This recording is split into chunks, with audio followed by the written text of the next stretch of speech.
नमस्कार दोस्तों, मैं हूं परविंदर सैनी। दोस्तों, आज हम बात करेंगे उपराष्ट्रपति जगदीप धनखड़ को लेकर, क्योंकि उपराष्ट्रपति जगदीप धनखड़ ने इस्तीफा दिए हुए कई दिन बीत चुके हैं, लेकिन अभी तक इस बात का खुलासा नहीं हो पाया कि आखिरकार वो क्या वजह रही जिसके चलते एकाएक उपराष्ट्रपति ने अपना पद छोड़ दिया। इसको लेकर कई थ्योरी सामने आ रही हैं, लेकिन इन सभी पर विश्वास किया जाना मुश्किल है। ऐसे में लग ये रहा है कि क्या उपराष्ट्रपति जो है वो एक राजनीतिक का शिकार हुए हैं या फिर वजह कुछ और रही। हालांकि उन्होंने ये कहा कि मैं स्वास्थ्य कारणों के चलते इस्तीफा दे रहा हूं। चलिए, इसी विषय पर चर्चा करने के लिए हमारे साथ राजकुमार हमारे साथ मौजूद है। राजकुमार जी, आपका कार्यक्रम में स्वागत है। सबसे पहले तो मैं सभी आपके चैनल के दर्शकों को प्रणाम करता हूं। राजकुमार जी, जिस तरीके से उपराष्ट्रपति को इस्तीफा दिए हुए कई दिन बीत चुके हैं और कई तरह के बयान जो हैं सामने आ रहे हैं, लेकिन जिस दिन कार्रवाई चल रही थी उस दिन उपराष्ट्रपति कार्रवाई को सुचारू रूप से चला रहे थे। शाम को एकाएक इस्तीफा आता है और वो कहते हैं कि मैं स्वास्थ्य कारणों के चलते इस्तीफा दे रहा हूं। तो क्या आपको यकीन हो रहा है कि जो उन्होंने वजह लिखी वो वजह सही है? देखो, सबसे पहले तो हम ये बताना चाहते हैं कि जो माननीय उपराष्ट्रपति जी हैं वो राजस्थान से किसान परिवार से जुड़े हुए रहे हैं और वो चौधरी देवीलाल के शिष्य भी रहे। और पश्चिमी बंगाल में बीजेपी सरकार ने उनको वहां पर राज्यपाल भी लगाया और जैसा आदेश सेंटर से गया उसका पालन भी कराया। और इसी के चलते जब हरियाणा प्रदेश के इलेक्शन सामने थे, उनको मध्य में रख कर जो राष्ट्रपति उपराष्ट्रपति का जो चुनाव आया, तो एक जो राजनीतिक दृष्टि से जो समाज हमेशा से अग्रसर रहा है राजनीति के लिए, उस समाज को शांत करने के लिए बीजेपी ने ये पैंतरा चला कि इनको गवर्नर यहाँ से गवर्नर से उठा के यहाँ पर उपराष्ट्रपति बनाया जाए, ताकि हरियाणा की जो जनता है, किसान वर्ग है खास करके, वो थोड़ा शांत हो और हमें वोट करते।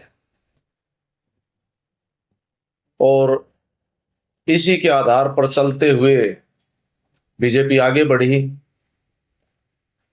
और बीजेपी अपनी सरकार भी जैसे तैसे करके जैसे भी बना ले गई हरियाणा प्रदेश में।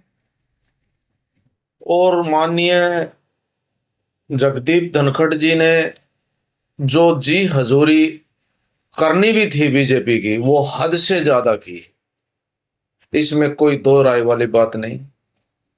उन्होंने जो कुछ करना था उनकी खूब जी हजूरी करके देख ली, लेकिन आखिर एक किसान वर्ग से जुड़े हुए थे, उनको कहीं ना कहीं स्वाभिमान की चोट भी अंदर से लगी हुई थी। आखिर उन्होंने ये कहना पड़ा सरकार से कि भाई,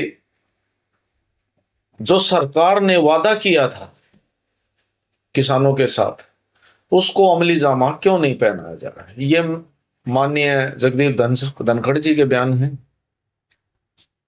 लेकिन अब की बार ये भी तय हो चुका था, माननीय जगदीप धनखड़ जी ने ये भी तय कर लिया था कि अब की बार मैं विपक्ष को पूरा बोलने का अवसर दूंगा सदन के अंदर।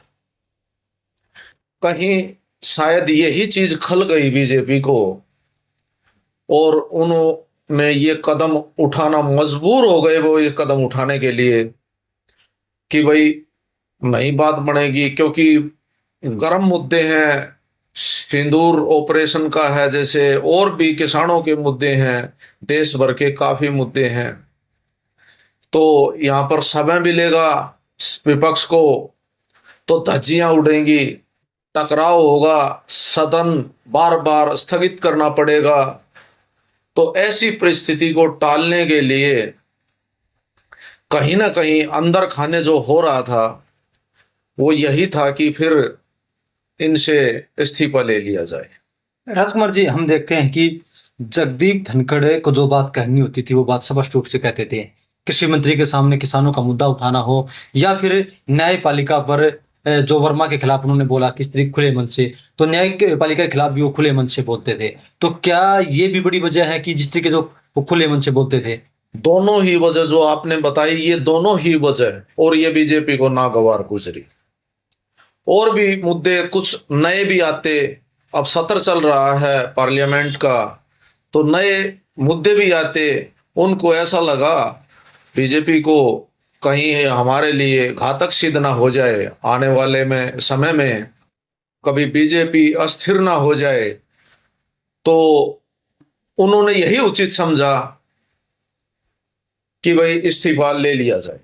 और ये तो कहना पड़ता है कि भाई अस्वस्थ हूँ, स्वास्थ्य कारणों के तहत मैं ये इस्तीफा दे रहा हूँ। स्वास्थ्य तो वो तो स्वस्थ है ही, और वो तो राकेश टिकैत ने भी बता दिया था कि इस्तीफा जो दिया नहीं है, लिया गया है। राजकुमार जी, जिस तरीके से अगर हम इस पूरे घटनाक्रम को देखते हैं, एक उपराष्ट्रपति एक बड़ा पद है, सम्मानित पद है, और जिस तरीके से उपराष्ट्रपति ने अपना इस्तीफा दिया, ना हो उनकी विदाई पार्टी हुई, तो क्या ऐसा लग रहा है कि पूरी भारतीय जनता पार्टी उनसे खफा थी? क्या इसी वजह से उनका इस्तीफा लिया गया? बीजेपी पार्टी में एक सूत्रीय कार्यक्रम है कि यहाँ पर जो दो आदमी निर्धारित करेंगे पूरे देश में वो होगा। नहीं, और एक समय ऐसा भी था, ये कहा जा रहा था कि उपराष्ट्रपति जो है वो आरएसएस की भी पसंद है और मोदी की भी पसंद है। ये कहा जा रहा था, लेकिन वो उन्हें अब ठीक नहीं लग रहा। कहने में और लगने में अंतर होता है। और यहां पर तो जो उनको ठीक लगता है वो मान्य होता है। मैंने ये पहले भी बता चुका हूं कि अब तो ये इस्तीफा हुआ है, आने वाला समय पता नहीं किस तरीके से गुजरेगा। कोई ये सोच रहा है कि ये यूं ही चलता रहेगा, तो सदा किसी की नहीं चली। ये जो चक्र होता है ना, ये घूमता है। प्रोटोकॉल सिस्टम है राजनीति का। जैसे मेले में झूला होता है ना, गोल, जब वो झूला गेड़ा खाता है, चक्कर लगाता है, तो जो सबसे नीचे होता है तो वो चक्कर लगाता है तो सबसे ऊपर चढ़ जाता है, जो ऊपर होता है वो नीचे आ जाता है। यही राजनीति का प्रोटोकॉल। ये समय परिवर्तन होगा, राज्य भी परिवर्तन होगा। हम आपको ये दिखा देंगे कि जैसे अन्य पार्टियों से लोग भागकर पार्लियामेंट टिकट लेने के लिए बीजेपी की तरफ दौड़े थे, कभी समय बदलेगा तो उधर से भी खाली हो जाएगा, आधी भी नहीं रहेगी बीजेपी, और जहां जो पार्टी सत्ता में आने वाली है उधर दौड़ेंगे टिकट लेने के लिए। लेकिन जिस तरीके से इस्तीफा हो गया, लेकिन उस पर तमाम पार्टी के नेताओं को हमने सुना, सभी का ये कहना है कि ये बात हमसे हजम नहीं हो रही कि स्वास्थ्य कारणों चलते उन्होंने इस्तीफा दिया है। तो क्या आपको लगता है कि अभी भी कई दिन बीत चुके हैं इस्तीफा दिए हुए, क्या आपको लगता है कि कभी सच्चाई जो है वो निकल कर सामने आएगी कि असल वजह ये है इस्तीफे की? आएगी, धीरे धीरे आएगी। जनता है, सब कुछ छान लेगी। ये नहीं है, छुपा नहीं रह सकता। अभी वहां पर जवाब देना था। अभी जो पहलगांव पे हमला हुआ है, अब पार्लियामेंट सत्र चला हुआ है, तो वहां 3 उग्रवादी मारे गए। ये उग्रवादी अभी क्यों मार गिराए? 15 दिन पहले भी मारे जा सकते थे, या पार्लियामेंट सत्र के पूरा होने के बाद भी मारे जा सकते थे।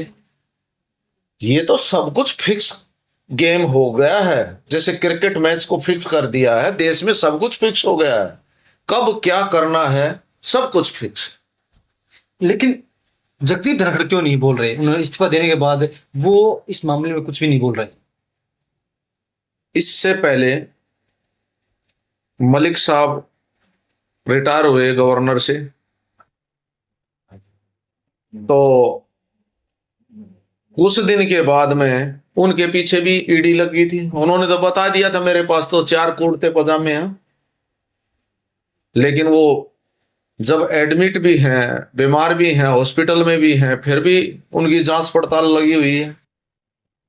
तो ये तो चीज निश्चित है, जो उनके साथ हो सकता है तो क्या इनके साथ, इनके पास नहीं आ सकती ईडी?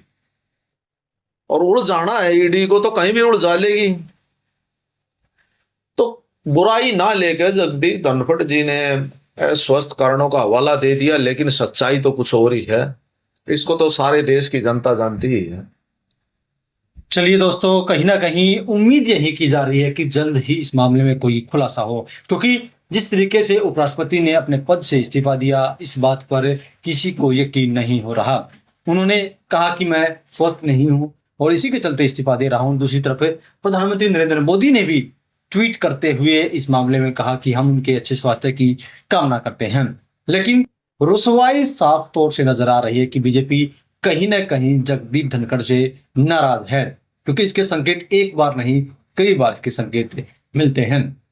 लेकिन जब खुलासा होगा, ये देखने वाली बात है कि आखिरकार इस मामले में नया मोड़ कब और कैसे आता है। राजकुमार जी, हमसे बातचीत करने के लिए आपका बहुत बहुत धन्यवाद। नमस्कार।